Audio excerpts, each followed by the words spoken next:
성도 여러분 안녕하십니까? 오늘도 아침 예배에 찾아오신 성도님들을 진심으로 환영합니다. 오늘은 모세가 죽기 전에 남긴 마지막 유언서인 신명기에 대한 말씀을 준비해 주셨습니다. 기존에 가지고 있던 신명기서에 대한 오해와 편견을 내려놓고 아침 예배에 참여하게 되시길 간절히 바랍니다. 이제 기도하겠습니다. 하늘에 계신 아버지, 오늘도 말씀으로 하루를 시작할 수 있도록 인도해 주셔서 감사합니다. 전해주시는 말씀에 온전히 순종하겠다는 마음으로 예배에 참여할 수 있도록 우리의 마음을 준비시켜 주시옵소서. 신명기서의 말씀을 살펴볼 때 말씀을 전하시는 목사님을 성령 하나님께서 인도하여 주시옵시고, 말씀을 통해 신명기서에 나타나 있는 하나님의 깊은 마음을 저희가 밝히 깨달아 알 수 있도록 지혜를 허락해 주시옵소서. 예수님의 이름으로 기도드립니다. 아멘. 오늘은 목사님께서 특별한 말씀을 준비해 주셨습니다. 함께 묵상할 제목은 신명기에 나타난 하나님의 마음입니다. 이제 목사님께서 권면의 말씀을 전해주시겠습니다. 안녕하십니까? 오늘도 신명기서의 기별로 주께서 우리 마음을 채워주시길 간구합니다. 성도 여러분, 신명기서는 하나님의 마음이 가장 잘 나타나 있는 율법서입니다. 모세는 이스라엘 백성의 마음에 있는 그 하나님에 대한 오해와 불신을 씻어주기 위해서 모세가 죽기 전에 유언을 남겼는데, 그것이 바로 신명기서의 기별입니다. 신명기서에는 모세가 이스라엘 백성들에게 가장 남기고 싶었던 말씀이 담겨져 있습니다. 성령께서 우리 마음을 하나님의 마음과 연결시켜 주시길 간절히 바랍니다. 자, 신명기 6장 4절부터 5절입니다. 신명기 6장 4절부터 5절. 이스라엘아 들으라. 이것이 모세의 마음입니다. 하나님께서 택하신 이스라엘아, 그러나 너무나 말 안 듣고 목이 곧은 이스라엘아, 부디 내 말을 들으라. 그 말씀이죠. 우리 하나님 여호와는 오직 하나인 여호와시니 너는 마음을 다하고 성품을 다하고 힘을 다하여 내 하나님 여호와를 사랑하라. 이것이 신명기서의 기별입니다. 성도 여러분, 모세가 어떤 생애를 살았습니까? 어렸을 때 어머니 밑에 있다가 왕궁으로 들어가서 긴 세월을 보냈죠. 그러다가 미디안 광야에서 또 하나님의 지도하심을 받으면서 살았습니다. 40년 미디안 광야를 살았습니다.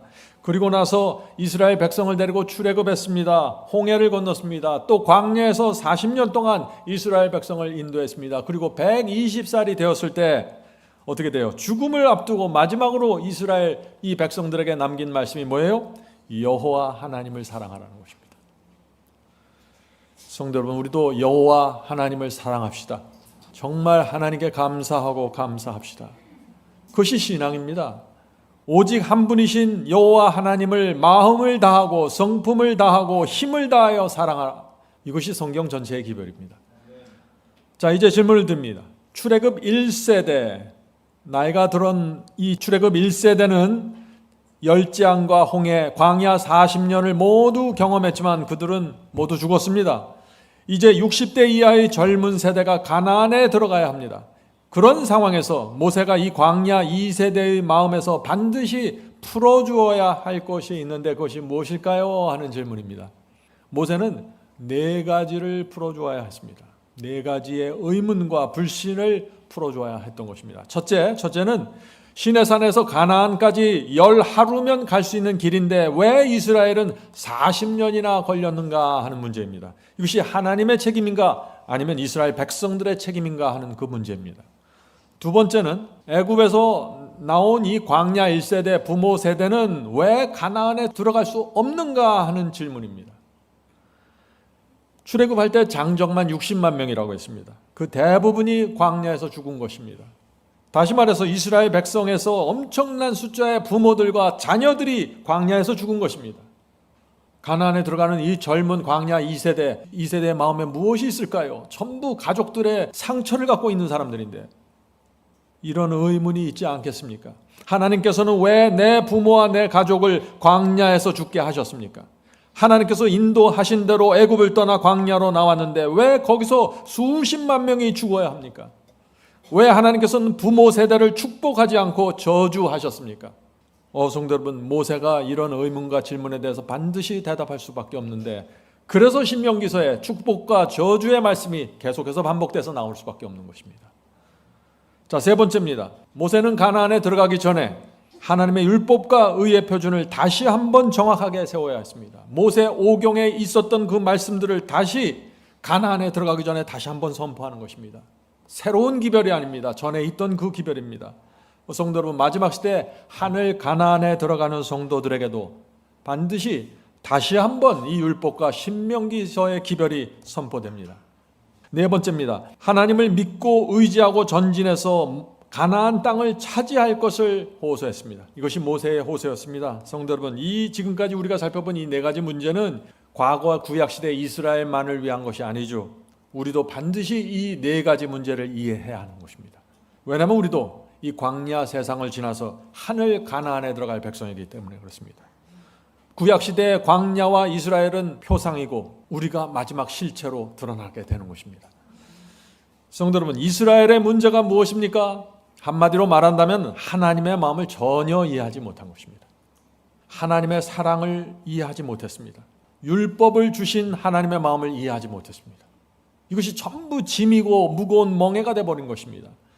자, 예레미야 2장 2절 보면 하나님의 마음이 이렇게 표현됩니다. 가서 예루살렘 거민의 귀에 외쳐 말할지어다. 예루살렘 거민들에게, 내 백성들에게 가서 크게 외쳐 말해다오. 하나님의 답답한 마음입니다. 이스라엘에게 하나님의 사랑을 전해달라는 것이죠. 읽겠습니다. 여호와께서 이같이 말씀하시기를 내 청년의 때 우정과 내 신혼의 때 사랑. 이것이 무슨 말입니까? 하나님께서는 이스라엘과 우정으로 사귀고 신혼의 사랑으로 말씀하신다는 것입니다. 이것이 하나님의 마음이에요. 이스라엘 백성들을 보는 우정이고 신혼 부부의 사랑으로 보는 것입니다. 자, 계속해서 읽어보죠. 내 신혼 때의 사랑 곧 씨 뿌리지 못하는 땅 광야에서 어떻게 나를 쫓았음을 내가 너를 위하여 기억하노라. 성도 여러분, 하나님의 마음이 무엇입니까? 광야에서 너희가 어떻게 나를 쫓았음을 내가 잘 기억하노라 하는 말씀입니다. 다시 말해서 이런 뜻입니다. 너희가 애굽을 떠나 광야까지 따라온 것을 정말 고마웠다. 광야는 먹을 것도 없고 마실 것도 없는 곳인데 너희가 나를 따라왔구나. 내가 그것을 잊지 않고 기억하고 있다. 지독하게 말 안 듣는 이 아들을 끝까지 사랑하는 부모처럼 하나님께서 이 말 안 듣고 고집센 이 이스라엘을 끝까지 사랑하시는 것입니다. 우정과 신혼의 사랑으로 말이죠. 그런데 이 이스라엘 백성이 이것을 전혀 몰랐던 것입니다. 하나님의 마음을. 이것을 지켜야 가나안 들어가고 이것을 지켜야 복을 받고 전부 이런 식으로 율법주의와 행함으로 그냥 이해하고 의식으로 이해하고 무너졌던 것입니다. 성도 여러분, 하나님의 사랑을 우리가 정말 알면은 하나님을 붙잡게 됩니다. 전적으로 순종하게 됩니다.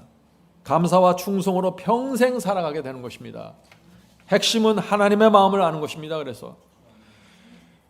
그런데 이스라엘이 이것을 이해하지 못했죠. 광야로 인도하신 이유도 이해하지 못했습니다. 그래서 늘 원망하고 불신하다가 다 무너지고 마는 것입니다. 성도 여러분, 우리가 우리 속에서 이 이스라엘의 죄와 문제가 반복되지 말아야 한다는 것입니다. 자, 질문 드립니다. 모세는 출애굽기, 민수기, 신명기에서 계속해서 이스라엘의 광야 생활을 지금 기록하고 있습니다. 그 이유가 무엇입니까?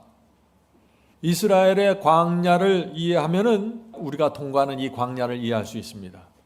모세가 광야에 대해서 말했던 것은 이스라엘 백성만을 위해서 말한 게 아닙니다. 이스라엘의 모든 후손들과 또 신약시대 하나님을 믿는 모든 성도들을 위해서 광야에 대해서 모세 오경을 통해서 계속해서 설명했던 것입니다.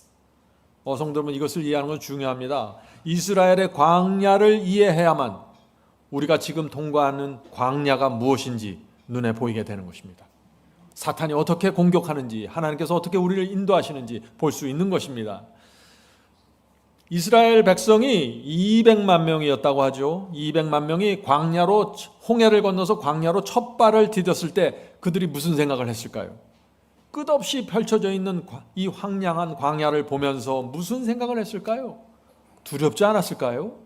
가게 하나도 없는데, 농사져서 먹을 땅도 아닌데, 광야는 그들 힘으로 지나갈 수 없다는 사실을 알았을 것입니다. 하루하루 하나님께서 주셔야만 우리가 먹고 살 수 있구나라는 것을 깨달았을 것입니다. 그래서 광야는 처음부터 끝까지 주님 저를 인도해 주세요. 제가 어디로 가야 합니까? 무엇을 하면서 살아야 합니까? 이렇게 계속해서 묻고 구하면서 지나가는 것이 광야였습니다. 그래서 광야는 모든 것이 불확실합니다. 오늘 좋았다가 내일은 안 좋을 수 있습니다. 그래서 사람들이 이 광야 사례를 고통으로 생각하는 것입니다. 하나님께서 제 인생을 왜 이렇게 어렵게 하셨습니까? 언제나 이 광야의 고통이 끝나게 될 수 있을까요? 많은 사람들이 이런 생각을 갖고 광야를 지나가니까 늘 불안하고 고통스러운 것입니다. 행복할 수가 없겠죠. 그래서 오늘 우리는 이 신명기서를 통해서 이 광야를 지나가는 신앙을 다시 한번 세워야 하는 것입니다. 자, 이제 정리해줘. 질문 드립니다. 하나님의 백성이 가야 할 목적지는 어디입니까? 광야입니까? 가나안입니까? 이것이 중요합니다. 우리의 목적지, 우리 인생의 목적지가 광야인가 가나안인가? 광야가 아니죠. 광야는 지나가는 곳입니다. 광야에서 만나는 이런저런 고통과 사건들이 중요한 것이 아닙니다.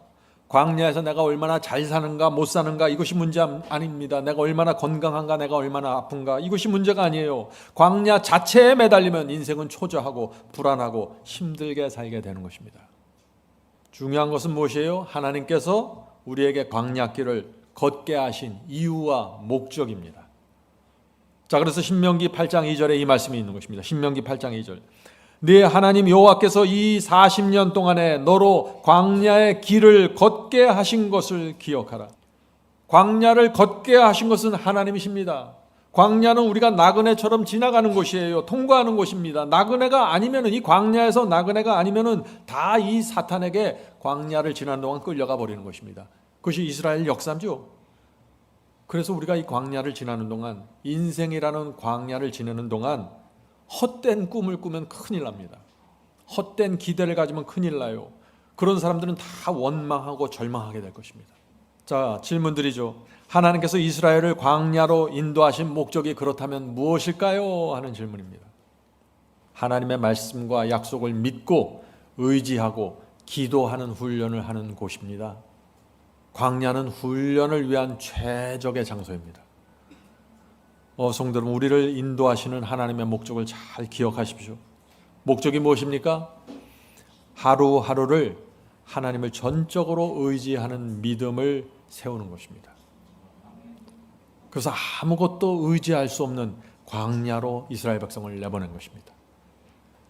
모세를 젊었을 때 미디안 광야로 보내신 하나님께서 다시 하나님의 백성을 광야로 보내시는 것입니다. 막막한 광야에서 하나님을 바라보면서 믿음의 눈을 열게 되는 것입니다. 우리 모두 하나님의 이 목적이 반드시 이루어지게 되길 바랍니다. 교회를 수십 년 다녀도 이 목적이 이루어지지 않으면 참 허망한 것입니다. 그것은. 자, 질문을 드리죠. 자, 그렇다면 사탄은 광야에서 우리를 어떻게 공격할까요? 사탄의 공격 목표는 무엇입니까? 자, 하나님의 목적은 우리가 이해했죠? 사탄의 공격 목표는 무엇입니까? 하는 질문입니다. 사탄의 목적은 우리가 이 광야 세상에 정신없이 푹 빠져서 올인하게 만드는 것입니다. 이해되시죠? 우리가 이 광야에서 성공을 향해 정신없이 달려가는 것을 사탄은 원하는 것입니다. 광야에서 경쟁하다가 지쳐서 좌절하게 만드는 것이 사탄의 목적입니다. 사탄의 목적이 무엇입니까? 우리가 다시 애굽으로 돌아가고 싶다는 생각을 하게 하는 것입니다. 진리의 중요성을 잃어버리게 하는 것입니다. 가나안을 잊어버리게 하는 것입니다. 사탄의 목적은 이것이에요. 그래서 우리가 이 광야에서 사탄에게 당하면 안 되는 것입니다. 옛날 이스라엘 백성을 구름기둥과 불기둥으로 인도하셨죠. 지금도 마찬가지입니다. 지금도 하나님께서 우리를 말씀의 기둥으로 인도하시고 성령의 불기둥으로 인도하십니다. 말씀과 성령을 따라서 가나안을 향해 진군하는 것입니다. 성도 여러분, 이 사탄은 광야에서 일어나는 이 광야 같은 인생에서 이런저런 일어나는 사건들이 있죠. 자녀들 문제, 사업 문제, 직장 문제, 장사 문제, 건강 문제, 이런 문제들과 사건들과 고통에 매몰되어서 정신 차리지 못하게 하는 것이 사탄의 목적입니다. 자, 그렇다면 이 사탄의 목표를 우리가 어떻게 대항해서 무력화시킬 수 있을까요? 이거 우리가 대항해야 돼요. 사탄은 공격하고 있기 때문에 확실한 방법은 뭐예요? 나그네입니다. 나그네로 통과하는 거예요. 나그네의 마음으로 광야를 지나고 하늘 가나안에서 눈을 떼지 않는 것입니다.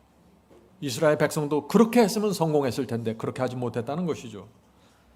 자, 하나님께서 우리를 광야로 인도하셨습니다. 그러면 이런 질문을 할 수 있죠? 자, 질문입니다. 하나님께서 우리가 광야를 지나게 하시는 최종적인 목적이 무엇입니까? 최종 목적입니다. 신명기 8장 16절입니다. 신명기 8장 16절. 이는 다 너를 낮추시며 너를 시험하사. 너를 낮추고 너를 시험하는 게 최종 목적이 아니라 그 다음에 나오죠. 마침내 내게 복을 주려 하심이었느니라. 하나님의 최종 목적이 무엇입니까? 마침내 복을 주려 하심이니라. 낮추고 시험하는 것은 과정이고 최종 목적은 우리에게 복을 주기 원한다는 것입니다. 성도 여러분, 하나님의 마음을 그래서 정확하게 알아야 되는 것입니다. 하나님은 그저 우리를 말 잘 듣는 피조물로 조련시키는 훈련사가 아니에요. 그것은 오해입니다. 하나님의 마음은 어떻게 해서든지 우리에게 복을 주고 싶은 마음으로 가득 차 있다는 것입니다. 그래서 우리를 광야에서 낮추시고 시험하시고 훈련시키는 것입니다. 이 하나님의 진짜 마음, 하나님의 진짜 마음을 우리가 알면은 우리 인생에서 다가오는 이런저런 시련과 어려움들을 넉넉히 이겨낼 수 있다는 것입니다. 왜요? 하나님의 본 마음은 복을 주기 원하는 것이기 때문이죠. 자, 질문 드리죠. 신명기에는 그리심산의 축복과 에발산의 저주가 나옵니다. 아주 유명한 이야기죠. 모세는 왜 그리심산의 축복과 에발산의 저주를 말했을까요? 많은 사람들이 이 사건을 알아요. 자, 신명기 11장 29절 보겠습니다. 내 하나님 여호와께서 내가 가서 얻을 가나안 땅으로 너를 인도하여 드릴 때 너는 그리심산에서 축복을 선포하고 에벨산에서 저주를 선포하라. 지금 모세가 무엇을 말해요? 너희들이 이제 가나안 땅으로 들어가면은 거기 그리심산이 있는데 그리심산에 올라가면 거기서는 축복을 선포하고 에발산에 가서는 거기 가서 저주를 선포해라. 그렇게 지금 유언을 남기는 것입니다. 모세는 왜 이런 유언을 남겼을까요? 무슨 뜻입니까 이것이? 자, 신명기 27장 12절 13절에 다시 두 산이 나옵니다. 그리심산과 에발산. 너희가 요단을 건넌 후에 시므온과 레위와 유다와 이사갈과 요셉과 베냐민은, 자, 6지파입니다. 이 6지파의 백성을 축복하기 위하여 그리심산에 서고, 자, 그리심산은 이 6지파를 축복하는 산이죠.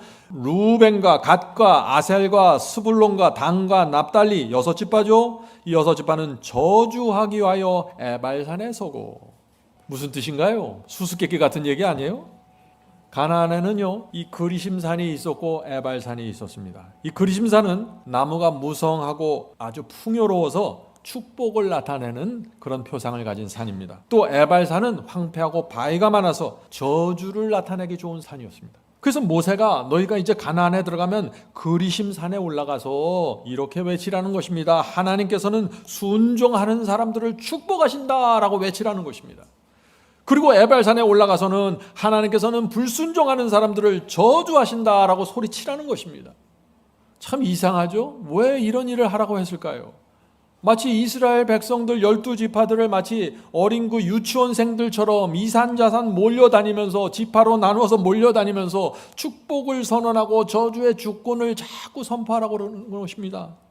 왜 이런 유언을 남겼을까요? 모세가 잊지 말라고 하는 것입니다.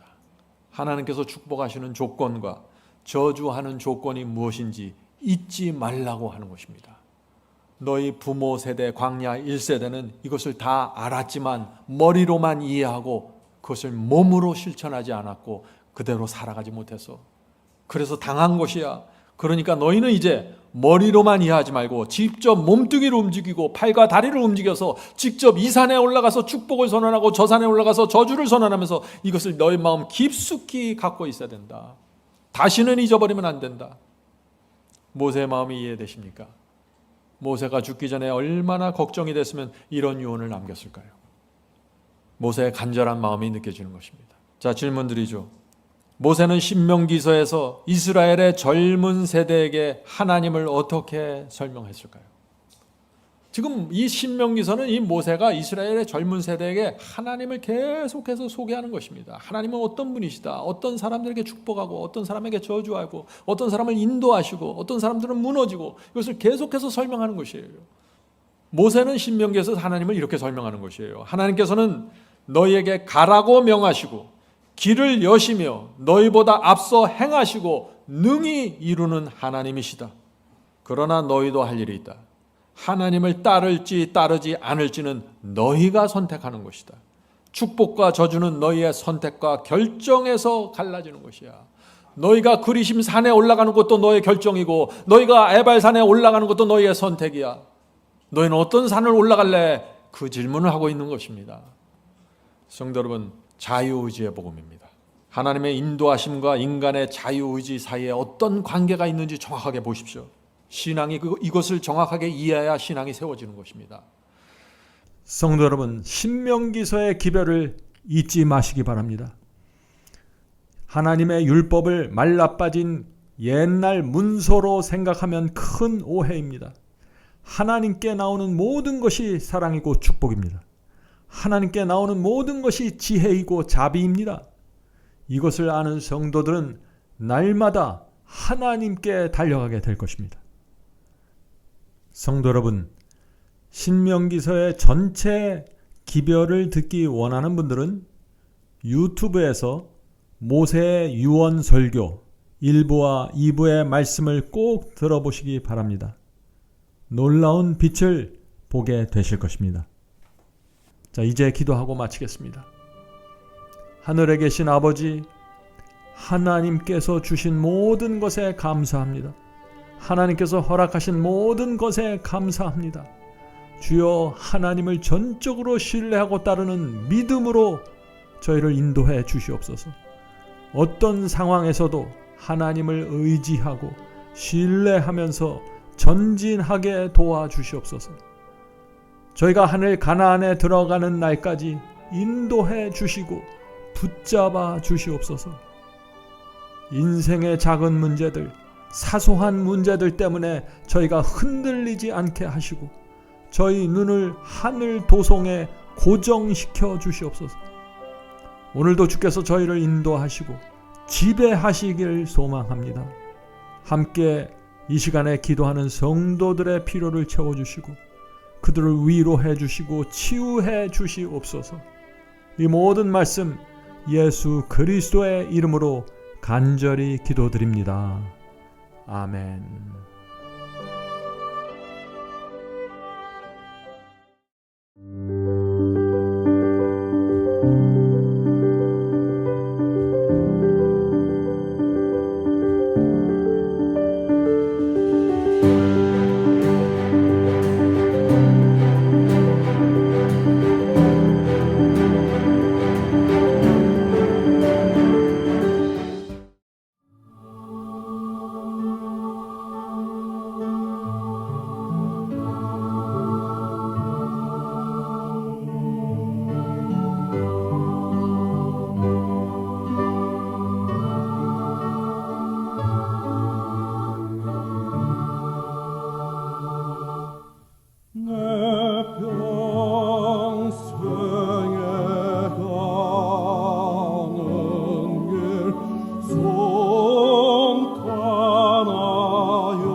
주